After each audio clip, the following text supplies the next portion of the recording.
Doctor B R Ambedkar ಅಂತ ಹೇಳಿದ್ರೆ ಒಂದ್ ರೀತಿ ಶೋಷಿತರ, ದಮನಿತರ, ಧ್ವನಿ ಇಲ್ಲದವರ ಧ್ವನಿ ಯಾರಪ್ಪ ಅಂತ ಹೇಳಿದ್ರೆ ಡಾಕ್ಟರ್ ಬಿ ಆರ್ ಅಂಬೇಡ್ಕರ್. ಹಾಗಾಗಿ ಒಂದ್ಸರಿ ನೋಡಿದಾಗ ನಮಗೆ ಅನ್ಸುತ್ತೆ, ನಮ್ಮ ದೇಶದ ಪ್ರಧಾನಮಂತ್ರಿ ಆಗಬಹುದಾದಂತ ಒಬ್ಬ ಮಹಾನ್ ವ್ಯಕ್ತಿ ಆಗಿದ್ದು ಡಾಕ್ಟರ್ ಬಿ ಆರ್ ಅಂಬೇಡ್ಕರ್.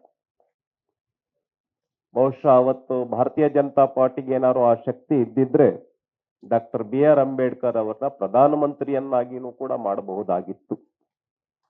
ಆದ್ರೆ ಕಾಂಗ್ರೆಸ್ ಆ ಕೆಲಸವನ್ನ ಮಾಡಲಿಲ್ಲ. ಬಹುಶಃ ಬಹಳ ಎಚ್ಚೆತ್ಕೊಂಡೇ ಜಾಗೃತವಾಗಿನೇ ಆ ಕೆಲಸವನ್ನ ಅವರು ಮಾಡಿಲ್ಲ ಅಂತ ಅನ್ಕೊಳ್ತೀನಿ. ನನಗೆ ಕೈ ತಪ್ಪು ಹೋಗ್ಬಿಡುತ್ತೆ ಅಂತ.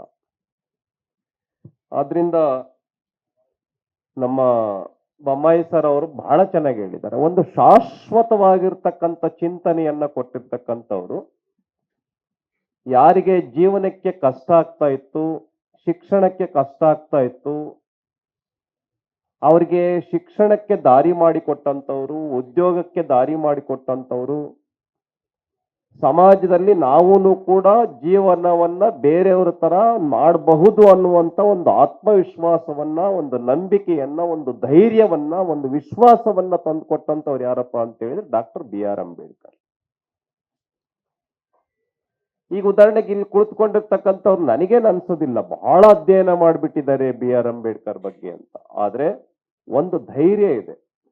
ನಮಗೆಲ್ಲರಿಗೂ ಕೂಡ ಒಂದು ಧ್ವನಿ ಕೊಟ್ಟವ್ರು ಯಾರಪ್ಪ ಅಂತ ಹೇಳಿದ್ರೆ ಬಿ ಆರ್ ಅಂಬೇಡ್ಕರ್ ಅನ್ನುವಂತ ಒಂದು ಪ್ರಶ್ನಾತೀತವಾಗಿರ್ತಕ್ಕಂಥ ಒಂದು ನಂಬಿಕೆ ನಮ್ಮ ಸಮಾಜದಲ್ಲಿ ಇದೆ.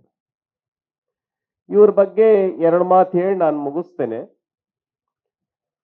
ಭೂಮಿಯಷ್ಟು ಅಗಲ, ಭೂಮಿಯಿಂದ ಆಕಾಶದಷ್ಟು ಎತ್ತರವಾಗಿರ್ತಕ್ಕಂಥ ಪರ್ಸನಾಲಿಟಿ ಯಾರಪ್ಪ ಅಂತ ಹೇಳಿದ್ರೆ ನಮ್ಮ ಡಾಕ್ಟರ್ ಬಿ ಆರ್ ಅಂಬೇಡ್ಕರ್. ಏನ್ ಚಿಂತನೆಗಳು, ಏನು ವಿಚಾರಗಳು. ಒಂದ್ ಸಾರಿ ಒಳ್ಳೆ ಉದ್ಯೋಗದಲ್ಲಿ ಇದ್ದುಬಿಟ್ಟು ಈ ಬೇರೆಯವ್ರ ತರ ಎಲ್ಲ ಸಾಮಾನ್ಯ ಹುಲುಮಾನವರು ಮಾಡ್ತಾರಲ್ಲ, ಹಂಗೆ ಮಾಡ್ಬೋದಾಗಿತ್ತು. ಆದ್ರೆ ಡಾಕ್ಟರ್ ಬಿ ಆರ್ ಅಂಬೇಡ್ಕರ್ ಮಾಡಲಿಲ್ಲ. ಭಾರತ ದೇಶದಲ್ಲಿ ಶಿಕ್ಷಣ ಪಡೆದು ವಿದೇಶಕ್ಕೆ ಹೋಗ್ಬಿಟ್ಟು ಲಂಡನ್ ನಲ್ಲಿ ಶಿಕ್ಷಣವನ್ನ ಪಡೆದು, ಅಮೆರಿಕದಲ್ಲಿ ಶಿಕ್ಷಣವನ್ನ ಪಡೆದು ಭಾರತಕ್ಕೆ ಮೇಲೆ ಬಂದ ಮೇಲೆ ಒಂದು ಸಾರ್ಥಕ ಜೀವನವನ್ನ ನಡೆಸಿದಂತವರು ಡಾಕ್ಟರ್ ಬಿ ಆರ್ ಅಂಬೇಡ್ಕರ್. ಏನು ಸಾರ್ಥಕತೆ ಅವ್ರದ್ದು? ಏನಪ್ಪ ಸಾರ್ಥಕತೆ ಅಂತಂದ್ರೆ, ಕೋಟ್ಯಾಂತರ ಜೀವಿಗಳಿಗೆ, ಕೋಟ್ಯಾಂತರ ನಮ್ಮ ದಲಿತರಿಗೆ, ಕೋಟ್ಯಾಂತರ ಜನ ಜೀವನ ನಡೆಸದಕ್ಕೆ ಕಷ್ಟ ಆಗ್ತಾ ಇರ್ತಕ್ಕಂಥವ್ರಿಗೆ ಒಂದು ಜೀವನವನ್ನ ನಡೆಸಬಹುದು, ಶಿಕ್ಷಣವನ್ನ ನಾವು ಪಡಿಬಹುದು ಅನ್ನುವಂತ ಒಂದು ರಹದಾರಿಯನ್ನ, ಒಂದು ಹೆದ್ದಾರಿಯನ್ನ, ಒಂದು ನ್ಯಾಷನಲ್ ಹೈವೇಯನ್ನ ತೋರಿಸ್ಕೊಟ್ಟಂತವರು ಡಾಕ್ಟರ್ ಬಿ ಆರ್ ಅಂಬೇಡ್ಕರ್. ಇವತ್ತು ಬಹಳ ಖುಷಿ ಏನಪ್ಪಾ ಅಂತ ಹೇಳಿದ್ರೆ, ಇದೇ ದಲಿತ ಸಮುದಾಯಕ್ಕೆ ಸೇರಿರ್ತಕ್ಕಂಥ ಒಬ್ಬ ವಿದ್ಯಾರ್ಥಿನಿ PUCಯಲ್ಲಿ ಮೊದಲನೇ ರ್ಯಾಂಕ್. ಇದಕ್ಕೆ ಡಾಕ್ಟರ್ ಬಿ ಆರ್ ಅಂಬೇಡ್ಕರ್ ಕಾರಣ. PUCಯಲ್ಲಿ ಮೊನ್ನೆ ಬಳ್ಳಾರಿ ಜಿಲ್ಲೆ. ಬಹಳ ಖುಷಿ ಪಡತ್ತೆ. ಅರ್ಚನಾ ಮಹಿಳೆ, ವಿದ್ಯಾರ್ಥಿನಿ. ಹೇಗೆ ಅಂಬೇಡ್ಕರ್ ಚಿಂತನೆ? ರ್ಯಾಂಕ್ ಇವತ್ತು ಫಸ್ಟ್. ಇದಕ್ಕೆ ಕಾರಣ ಅವತ್ತಿನ ಅಂಬೇಡ್ಕರ್.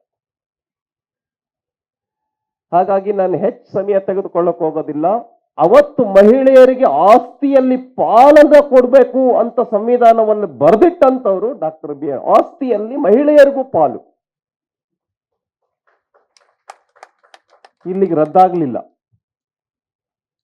ಮಹಿಳೆಯರಿಗೆ 33% ರಿಸರ್ವೇಶನ್ ಕೊಡಬೇಕು ಅಂತ ಹೇಳಿ ಅಂಬೇಡ್ಕರ್ ಅವರ ವಿಚಾರವನ್ನು ಇನ್ನಷ್ಟು ಮುಂದಕ್ಕೆ ತೆಗೆದುಕೊಂಡು ಬಂದಂತವ್ರು ಯಾರಪ್ಪ ಅಂತ ಹೇಳಿದ್ರೆ, ಅಂಬೇಡ್ಕರ್ ಅವರ ವಿಚಾರಗಳನ್ನ ಮನಸ್ಸಿನಲ್ಲಿ, ತಲೆಯಲ್ಲಿ ಹೊತ್ಕೊಂಡು ತಿರುಗಾಡ್ತಾ ಇರ್ತಕ್ಕಂಥ, ಆ ರೀತಿ ಶ್ರಮವನ್ನ ಪಡ್ತಾ ಇರ್ತಕ್ಕಂಥ ನಮ್ಮ ದೇಶದ ಹೆಮ್ಮೆಯ ಪ್ರಧಾನಮಂತ್ರಿ ನರೇಂದ್ರ ಮೋದಿ ಅವರು 33% ಮಹಿಳೆಯರಿಗೆ ರಿಸರ್ವೇಶನ್ ಅನ್ನ ಕೊಟ್ಟಿದ್ದಾರೆ.